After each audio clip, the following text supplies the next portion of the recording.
As the workday began on April 19, 1995, hundreds of employees, visitors, and children filled the Alfred P. Murrah Federal building in Oklahoma City.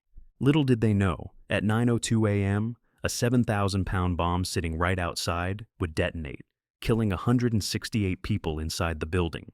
Many assumed it was an act of foreign terrorism, but instead, it was a decorated United States Army veteran behind the attack. Timothy McVeigh carried out the deadliest domestic terror attack in U.S. history, fueled by rage, conspiracy, and revenge. This is the story behind the Oklahoma City bombing.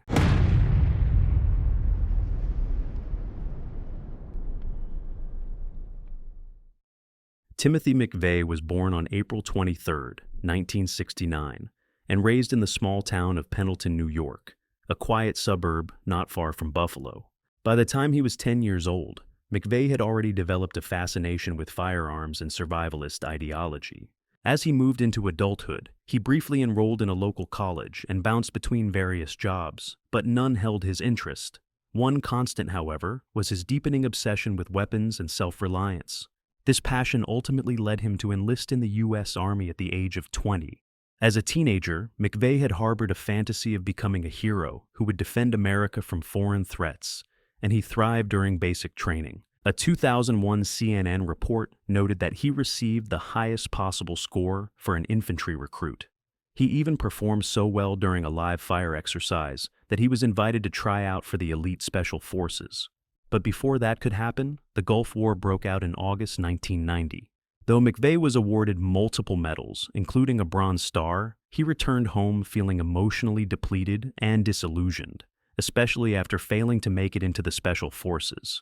Back in civilian life, McVeigh struggled to find his footing once again. He sought out like-minded individuals, even exploring extremist groups such as the KKK, but claimed they were too focused on racial issues and not enough on gun rights.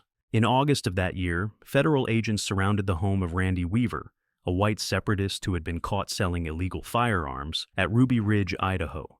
The standoff ended with Weaver's wife and teenage son dead, and this incident had a profound effect on McVeigh. He began drifting from place to place, searching for what he called a free state to live in.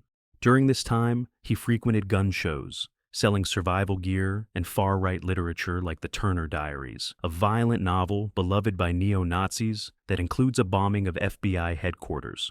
When federal agents initiated a raid on the Branch Davidian compound in Waco, Texas in February 1993, McVeigh drove there, selling pro-Davidian bumper stickers to show support.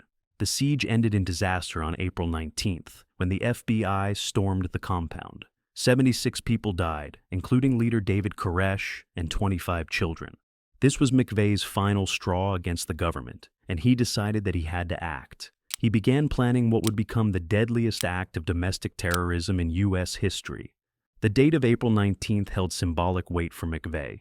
Not only was it the anniversary of the Waco raid, but it also marked the start of the American Revolutionary War in 1775.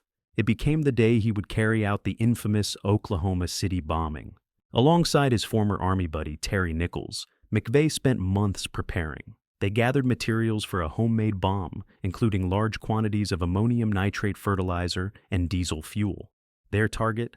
The Alfred P. Murrah Federal building in Oklahoma City, which contained offices for several federal agencies, including the ATF, DEA, United States Department of Defense, and several others.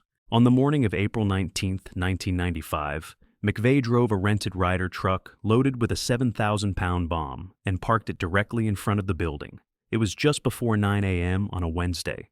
Inside were around 600 federal employees and contractors, roughly 250 visitors, and 21 children in the on-site daycare center.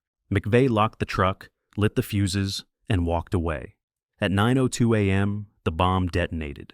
The blast was devastating, tearing the face of the building off, shattering glass for blocks, and throwing McVeigh off his feet even from 2 blocks away.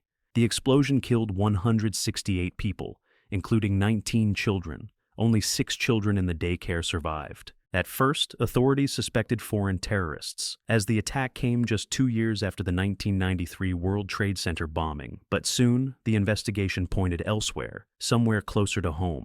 FBI agents recovered the rear axle of the Ryder truck, which still had a legible VIN number. This led them to a rental shop in Junction City, Kansas.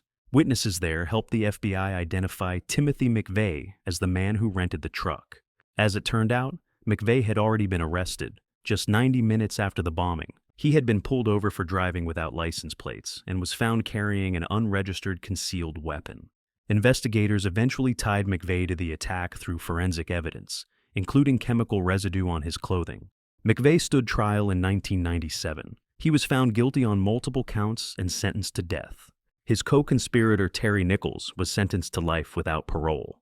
Another friend of McVeigh's, Michael Fortier, who knew about the plot but failed to report it, was also sentenced. On June 11, 2001, Timothy McVeigh was executed by lethal injection at the age of 33. He offered no final words, but handed prison officials a copy of the 19th century poem Invictus by William Ernest Henley. At 8:14 a.m., Timothy McVeigh was pronounced dead. But for many survivors and family members of the Oklahoma City victims, it still didn't feel like enough.